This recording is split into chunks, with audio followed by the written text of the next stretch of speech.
terima kasih ya. Mungkin ada beberapa kata kunci tadi ya, menjelang frustasi akademis. Tapi ada peluangnya ya, peluangnya kalau kita bisa menggabungkan agama, seni ya dengan filsafat menjadi gerakan pemikiran yang menginspirasi ya untuk pemikiran-pemikiran baru. Ya.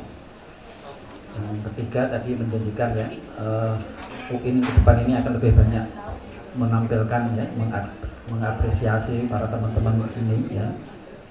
Ini ada teman-teman pelukis ya, ada teman-teman penari, ada teman-teman teater, ada teman banyak ini apa lengkap siap diundang ke UIN semua ini. Allah tinggal pansumika terkopolo saya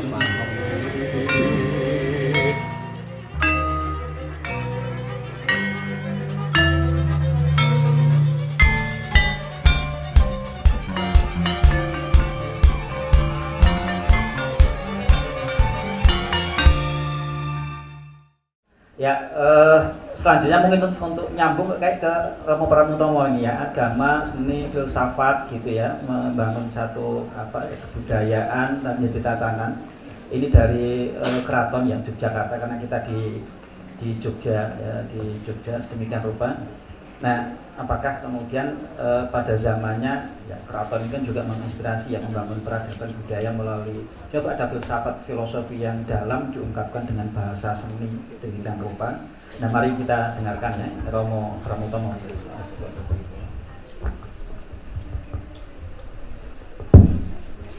Terima kasih Mas Yai Jadul. Assalamualaikum warahmatullahi wabarakatuh. Yang saya hormati Pak Rektor, Profesor Setio, Profesor Setiawan, Mas Kiai dan Mas Oval dan seluruh yang hadir di sini. Nah, mestinya dulu-dulu yang dipilih Rektor UIN Sunan Kalijogo itu beliau. Ya karena namanya aja UIN Sunan Kalijogo ya mestinya dulu-dulu beliau yang jadi rektornya gitu loh. Jadi diakui tapi sudah kok ketinggalan beberapa puluh tahun dengan kelompoknya pesantrennya Mas Kiai ya juga ketinggalan Pak Rektor. Tinggal nanti bisa disalib kok oleh UIN gitu. Jadi saya memang tinggal di Kecamatan Keraton. Kecamatan yang tempat saya tinggal itu Kecamatan Keraton. Kalau di Keraton saya itu hanya seperti pion ya, karena saya ini seorang prajurit. Saya di Keraton itu sebagai prajurit. Tapi saya juga kebetulan profesinya sama dengan Pak Rektor ini, jadi mengajar di kampus. Nah, waktu pertama kali Mas Jadul datang ke rumah saya itu ya tak kira gojek ya, Mas apa bayi bedoyo, wah tenanan nih ya. Wah ternyata saya setelah menyaksikan tadi betul tidak kalah kaget dengan Pak Rektor. Wah lagi iki aku nonton bedoyo di pondok pesantren baru kali ini saya nonton. Biasanya tepuk tangan itu Pak ya. Dan bedoyo utuh itu karena betul-betul rakitnya juga kelihatan.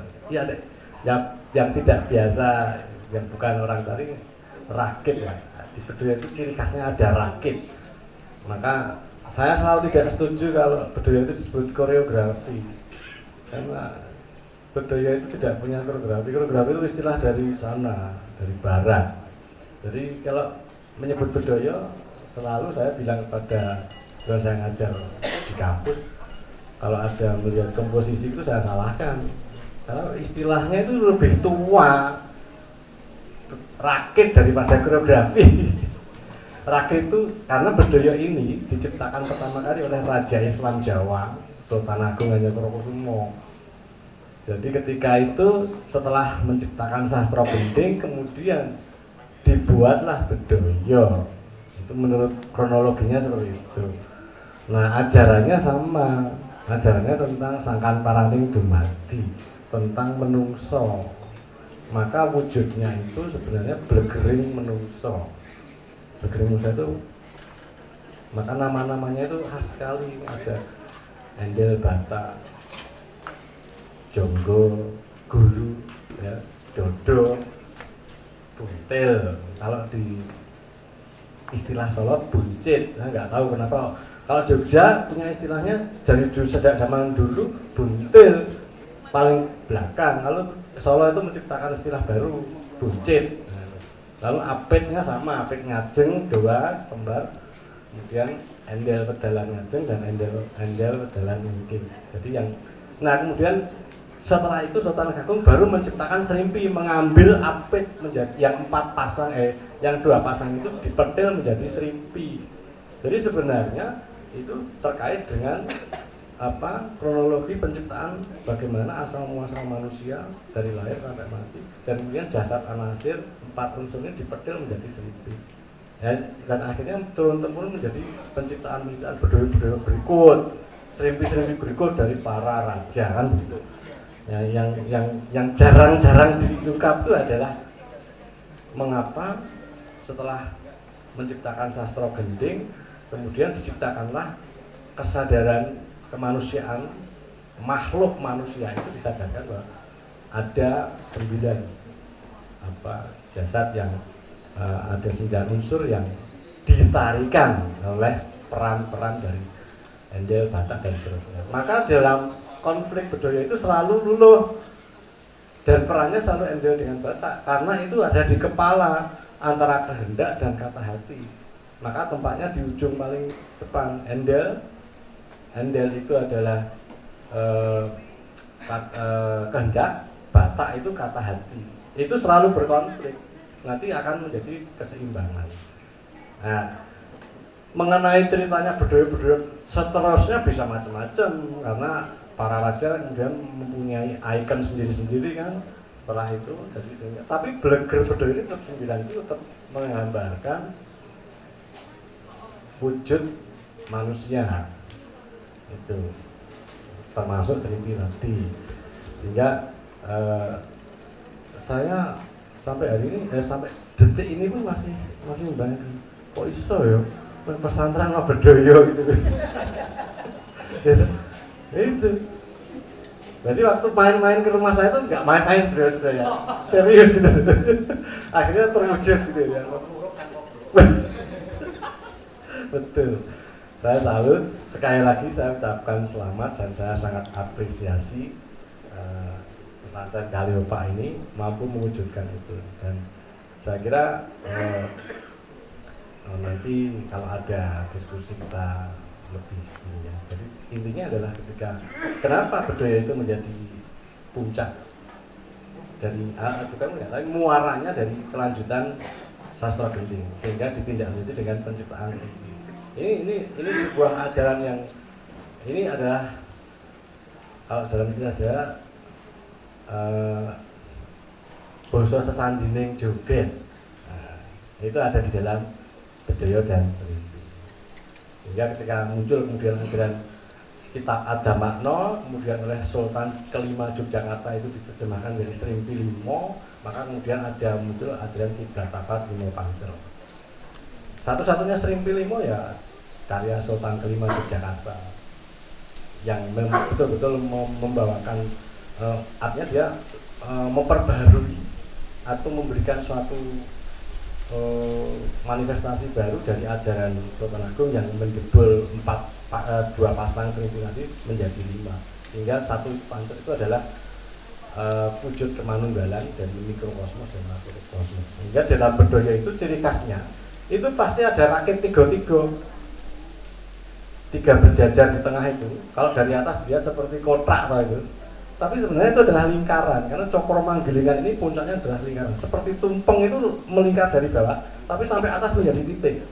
Jadi itu adalah puncak kemanunggalan ketika manusia itu menyatu dalam jagat keageng dan jagat raya. Nah, sebenarnya itu secara sastra gendingnya yang sejak diturunkan dari Sultan Agung itu sampai kepada penciptaan berikut. Nah, ini akan memberikan suatu. Nah, nanti Uwin ini karena beliau filosof kan, nah ini mestinya beliau ini kan filosof, nanti akan Saya yakin saya tunggu ini kapan ini bikin bedoyo. Wah, ini. Syukur bikin serimpi ya, wah, komplit. Yang saya kira itu yang saya bisa lihat malam ini sungguh indah. Saya sangat menghargai itu. Saya ucapkan selamat untuk pesantren karya Pak. Terima kasih. Bila terkait saya, wassalamualaikum warahmatullahi wabarakatuh. Ya, terima kasih ya Romo Pramutomo. Beliau ini kalau teman-teman ikuti sekaten dengar gendingnya, beliau ini cucunya Temanggung Wiroguna yang menciptakan gending sekaten Yahumi. Wah, nama-namanya itu Sawatun dan seterusnya itu. Nah, ini beliau cucunya ahli gending, tidak kok ya menguasai gending atau nari apa lebih. Jadi akademisi itu kemudian jadi bosan di dalam keraton. Ya, yang nama-nama unik ya. Nah, tadi beliau sudah menyampaikan ya, budaya ini adalah sebutnya ekspresi pelaksanaan dari sastra gending ya. Di sastra gending intinya ada ajaran sangkan parang dumadi keutuhan manusia. Kalau itu ditarikan dari agama jadi filsafat, dari filsafat menjadi seni ya, dan seni itu menjadi dasar untuk menata tatanan di dalam kehidupan ya, soal keutuhan manusia. Nah, ini kalau udah bicara keutuhan manusia ini Pak Sus ini ya, ini Ketua Komite Kemanusiaan Yogyakarta.